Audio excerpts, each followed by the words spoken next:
Mesdames, Messieurs, bienvenue au journal sur CAMnews 24 à la une de cette édition. Fin de séjour du président italien Sergio Mattarella sur le territoire camerounais. La rencontre entre Paul Biya et son illustre hôte a été l'occasion idoine de tabler sur des différents accords de partenariat bénéfiques pour les deux pays. Et puis, de nouveaux responsables dans les services centraux du ministère de l'économie, de la planification et de l'aménagement du territoire, lui Paul Motazé. Le chef de ce département ministériel a tenu à donner la ligne de conduite aux responsables nouvellement nommés. Voilà pour le sommaire. Une fois de plus, bienvenue au journal. Fin de la visite d'État du président de la République d'Italie, Sergio Mattarella, au Cameroun, l'on en vient au bilan. Outre l'occasion favorable à la consolidation des relations entre les deux pays, l'on a aussi eu droit à la signature de 5 accords de coopération. Les 10 accords concernent l'exemption des visas pour des détenteurs de passeports diplomatiques et des services entre le Cameroun et l'Italie. L'accord cadre de coopération culturelle, scientifique et technique entre les deux pays, le document cadre relatif à l'utilisation des ressources issues de l'annulation de la dette du Cameroun par l'Italie, un protocole d'accord entre l'Université de Padoue d'Italie et de l'École nationale supérieure des travaux publics au Cameroun, ainsi qu'un mémorandum d'entente entre le ministère de l'Habitat et du Développement urbain et l'Université de Padoue d'Italie. Pour la promotion de l'urbanisation durable au Cameroun, la visite aura également été le prétexte pour le ministre de l'Enseignement supérieur, Jacques Fameux-Ndongo, d'honorer le président d'Italie, Sergio Mattarella, du titre du docteur honoris causa. En marge de la visite de Sergio Mattarella, Lupo Motazé, ministre de l'économie, de la planification et de l'aménagement du territoire, a reçu en audience le patron du groupe Iveco, deuxième constructeur automobile en Europe et fabricant mondial des camions et des autobus. Salomon Foué, Marcel Bondo-Aben, Colombe Catal.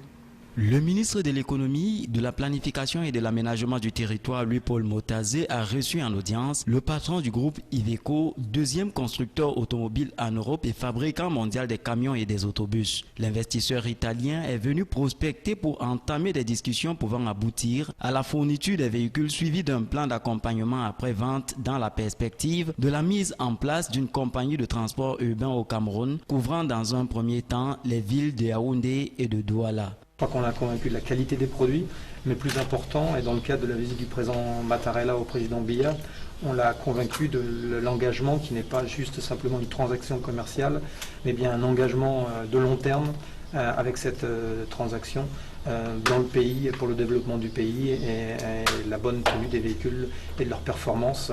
On a notamment aussi évoqué la capacité de donner une expertise d'organisation de transport urbain que nous avons au sein du groupe, qui nous a permis de faire des contrats majeurs au Kazakhstan pour l'Expo 2017, en Azerbaïdjan pour les Jeux européens de 2015. Et on a offert aussi cette expertise qui peut permettre non seulement de fournir des véhicules, mais aussi aider à en tirer le meilleur pour favoriser le développement et l'élaboration des transports publics et donc la vitalité de l'économie locale. Et c'est en marge de la visite du président de la République italienne au Cameroun que le ministre de l'économie, de la planification et de l'aménagement du territoire, Louis-Paul Motazé, a reçu en audience le patron du groupe Iveco. Installation des responsables dans les services centraux du ministère de l'économie, de la planification et de l'aménagement du territoire. Louis-Paul Motazé prescrit intégrité, discipline, ponctualité et assiduité au travail à ses nouveaux collaborateurs. Les détails avec Salomon Foué, Marcel Bondo-Aben, Sonia Mafossi. C'est l'amphithéâtre de la Croix-Rouge qui a servi de cadre à la cérémonie d'installation des responsables nouvellement nommés dans les services centraux du ministère de l'économie, de la planification et de l'aménagement du territoire. La première articulation de cette cérémonie très courue était la prise de fonction officielle de Dieudonné Bondo Mayokono, ancien directeur général de l'économie et de la programmation des investissements au MINPAT, promu par décret présidentiel au poste de président du Conseil d'appui à la réalisation des contrats de partenariat. Il remplace à ce poste Irène Pauline Guéné, promue ministre des Affaires sociales. Le deuxième tableau de cette cérémonie était consacré à l'installation des conseillers techniques, des directeurs et assimilés, des chefs de division, des sous-directeurs, des chefs de cellules et de services ayant bénéficié de la confiance de la très haute hiérarchie. À tous ces responsables, il a été demandé d'être plus inventifs, plus efficaces et plus efficients, question de pérenniser la viabilité macroéconomique acquise depuis plusieurs années au gré de réels sacrifices et veiller à ce que la qualité de la vie des Camerounais ne se dégrade pas du fait des chocs sécuritaires et économiques liés à la chute des barils de pétrole et aux activités nuisibles de Boko Haram. Tenant compte du fait que certains de nos industriels vont se heurter à l'ouverture des barrières douanières dues à l'avènement des APE, ça peut être en essayant d'aider ceux des opérateurs économiques publics ou privés qui sont dans les secteurs où nous pouvons avoir un avantage comparatif, c'est-à-dire un avantage qui pourrait nous permettre de renforcer notre capacité à l'exportation et donc d'améliorer les soldes de la balance commerciale. Par ailleurs, le ministre de l'économie a convié ses nouveaux collaborateurs à plus d'intégrité et de discipline vis-à-vis d'eux-mêmes et vis-à-vis des autres, à une remise en cause permanente de soi pour trouver des voies et moyens permettant d'accroître les performances économiques du Cameroun. Chambre de commerce de l'industrie, des mines et de l'artisanat du Cameroun, Christophe Eken, le président sortant, a été reconduit à la tête de cette chambre consulaire par un décret présidentiel signé le 16 mars dernier pour un nouveau mandat de 4 ans. Rappelons que c'est le dénouement des élections organisées le 4 février 2016 dans les différentes sections de cette institution. Le point avec Éric Ticheux.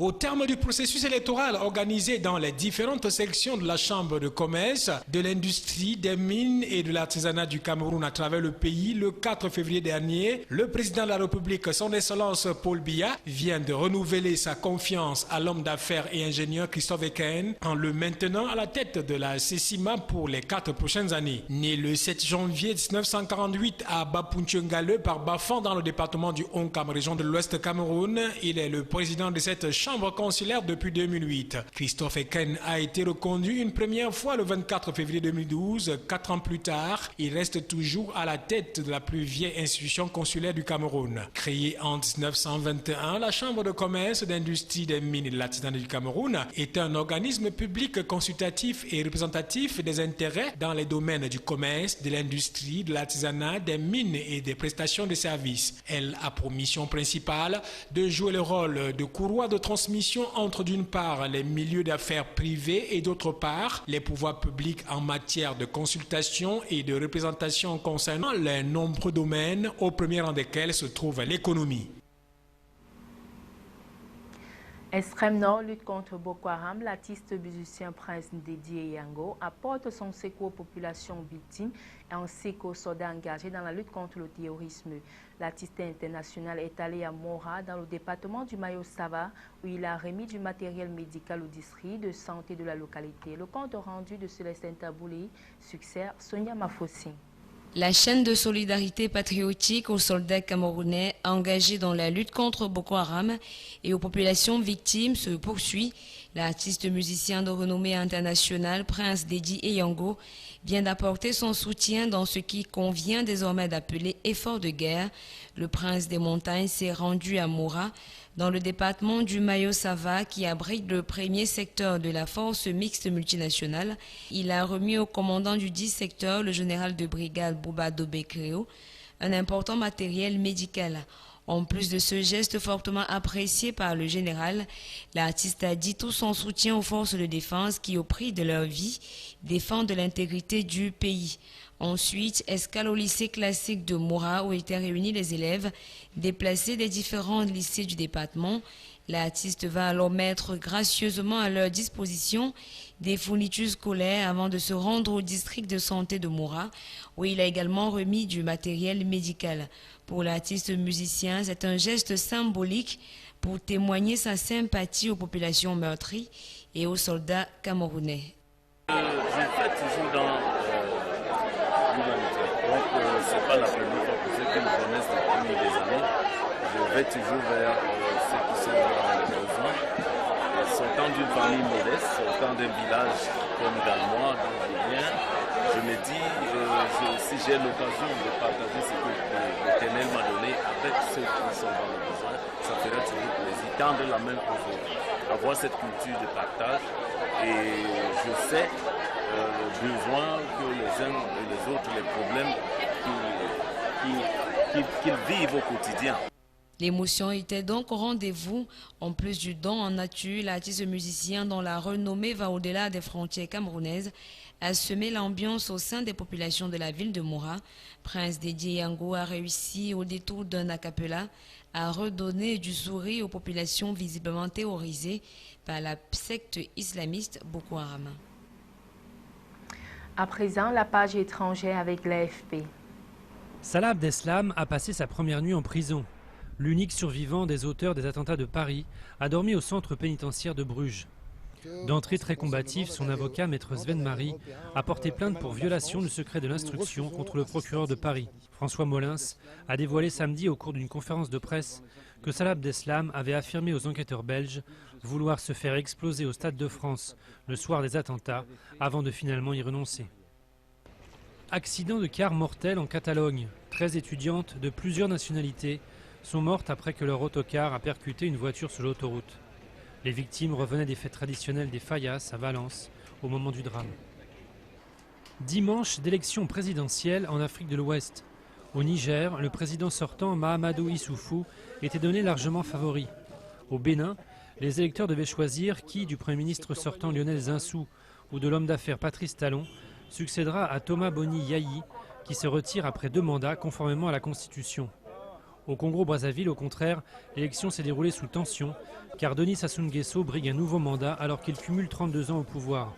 Les communications ont été totalement coupées dans le pays pendant 48 heures, officiellement pour empêcher l'opposition de publier des résultats illégaux. Barack Obama est attendu lundi à La Havane pour une visite historique. Premier voyage d'un président américain sur l'île depuis 1928, il s'agit de mettre fin à plus de 5 décennies d'antagonisme forcené entre les États-Unis et Cuba. Plus largement, Barack Obama entend redorer l'image de son pays en Amérique latine, ternie par des années d'interventionnisme dans son ancien précaré. Mesdames, Messieurs, c'est sur ce que nous mettons un terme à cette édition d'information. Merci à tous de l'avoir suivi et bonne suite des programmes sur Canal 24.